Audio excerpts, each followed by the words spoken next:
Hey guys, welcome back to my channel. This is Brian Horror, not horror, so don't get it twisted. Hey guys, how are you guys doing today? I'm so excited to bring you guys a new episode of Where Are They Wednesdays, where I do a missing person case. By the way, if you are new here to my channel, hi, my name is Brian Horror, you know, like horror movies.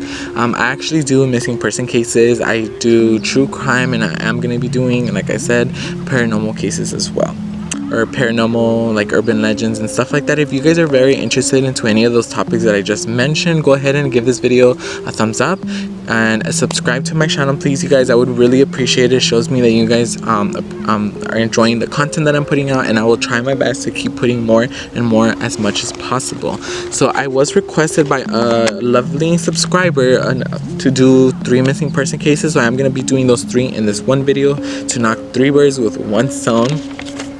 So I'm gonna put your name up here. Thank you so much, Patricia, for suggesting these cases for me. These are very interesting. I took a look at all 3 and I really did enjoy them. So we're gonna get right into it. They're gonna be really quick, you guys. Some of these cases, you know, have very little evidence. Alrighty, so the first one that I'm gonna be covering is a 2-year-old boy from Idaho by the name of Deorr Kunz. So Deorr Kunz was only 2 years old at the time that he went missing. This all started when the family decided to take a trip down to Timber Road campgrounds and enjoy the outdoors for a bit.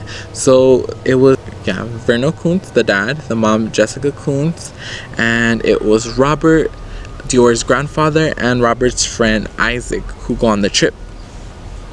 So they go on the road, and on July 9th, they arrive sometime in the afternoon. But then they were already basically very tired from their trip, so they decided to hit bed, and then the next day was just going to be another regular day. So everything was normal in the morning. From interviews from the 3 witnesses that were with Deorr, they did state that he was really happy that morning. He was exploring, he was having a really good time, just enjoying the nature outdoors. And so they decided to have breakfast, and it's not until later in the morning is when Isaac decides to separate from the group and decides to go explore on his own, and as well as Vernal and Jessica, his parents, decide to, you know, take a little bit of time just for himself and go explore the area. So they decide to leave Deorr with Robert, his grandpa. Once they return to Robert, they are surprised to see that Robert has no idea where Deorr is, because he had thought that he had gone with his parents. So they end up all going to search for him, and unfortunately cannot find him. The last thing that Deorr was wearing at the time that he went missing, he was wearing oversized cowboy boots, he was wearing a camouflage jacket, and pajama pants.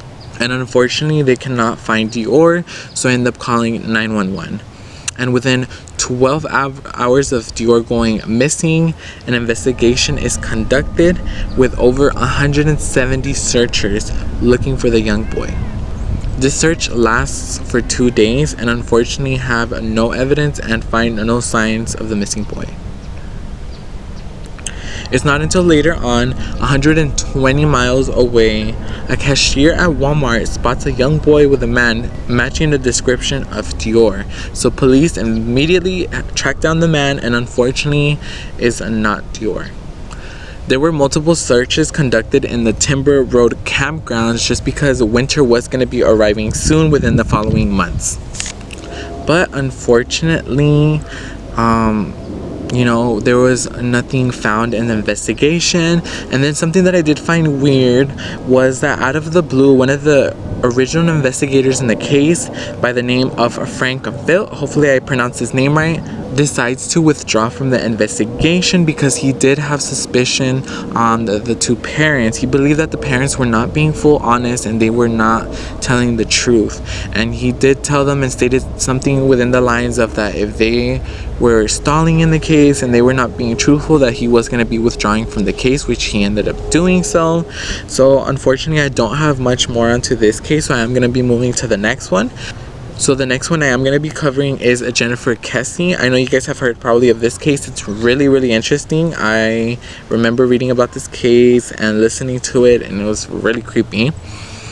So Jennifer Kesse is from Orlando, Florida. She was age 24 years old at the time that she went missing. She went missing on January 23 of 2006. She was a successful young woman who had recently graduated from the University of Central Florida with a degree in finance. She had just recently bought in a condo which was under construction, and she was basically having a really good time and enjoying her life. She had recently gone on a trip with her boyfriend to the Virgin Islands, and they come back on January 22nd of 2006. She does work that day, I believe, because she did arrive early.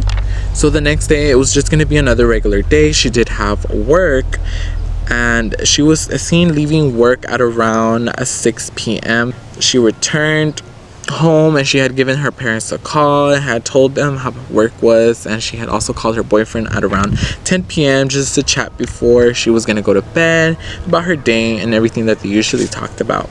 The next day, January 23rd of 2006, unfortunately, Jessica does not show up to work, which is very uncharacteristic of her. She was always on time, and if she was gonna call out of work, she would always make sure to notify her coworkers.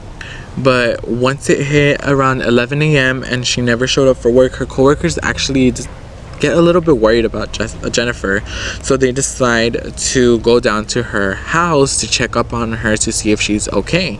When they did come across her house, they did not find anything suspicious before getting in. They didn't find no forced entry. It actually looked like Jessica was getting ready that morning to go to work. The only thing that was very suspicious in this case was that they did not find her car. Her car was missing. So that same evening, there is actually a search conducted for her, but unfortunately there is no sign of Jennifer. It is not until January 26th at around 8 a.m. the police are actually called, and somebody actually spots Jessica's car a mile away from her home. She had a black 2004 Chevy Malibu. And surveillance footage actually captures somebody dropping off her car at the location, but unfortunately, as you guys are going to be seeing right now, the camera did not capture the suspect's face.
And a couple of things of this case, a lot of people do speculate that Jennifer was abducted. Police only speculate that the man is around 5'3" or 5'4".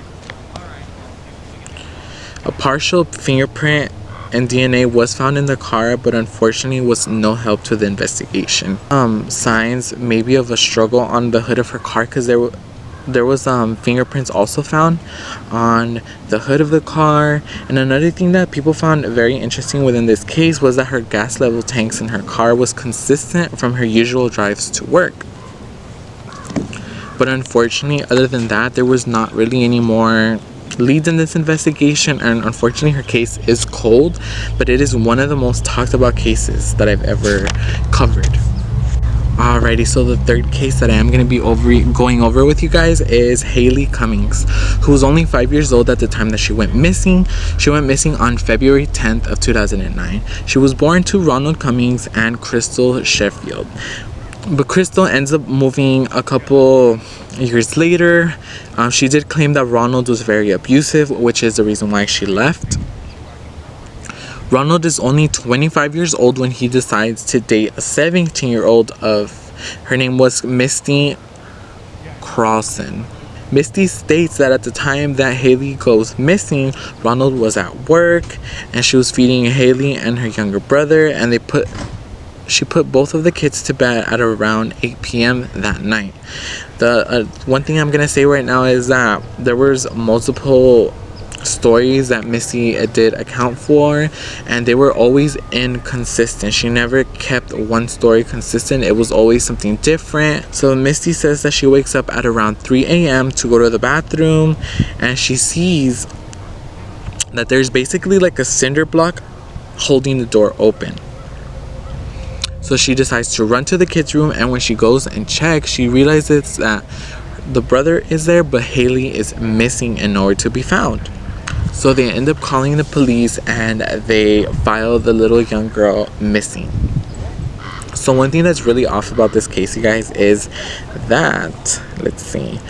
So when I was mentioning earlier that Misty was very inconsistent with the case, because she did claim that, you know, the Haleigh was on, because they were sleeping in a separate room with her little brother.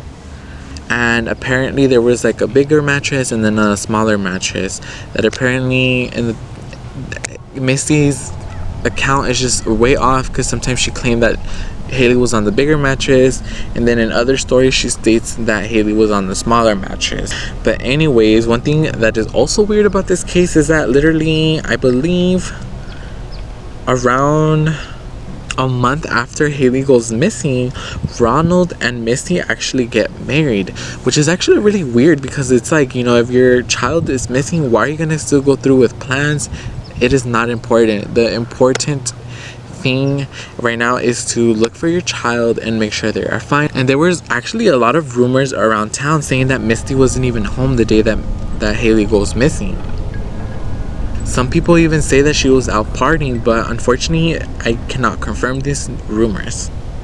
And eventually Misty, one of the last few statements that she does tell was that she did have a friend named Joe Overstreet who decides to come over to the trailer and visit that afternoon when Haleigh goes missing. And then another thing really weird is that in 2010, Misty and Robert actually both get busted for undercover drug operations. Ronald gets 15 years in prison and Misty gets 25 years. Unfortunately, there are no further leads in this case, and the missing child's case has gone cold. I hope you guys enjoyed today's cases. Thank you so much once again for giving me these suggestions. I really enjoyed these cases. Once again, give this video a thumbs up. Hit that subscribe button to show me that you guys enjoy my content, and I will be seeing you guys on my next video. I love you guys so much. Stay safe out there. Bye-bye.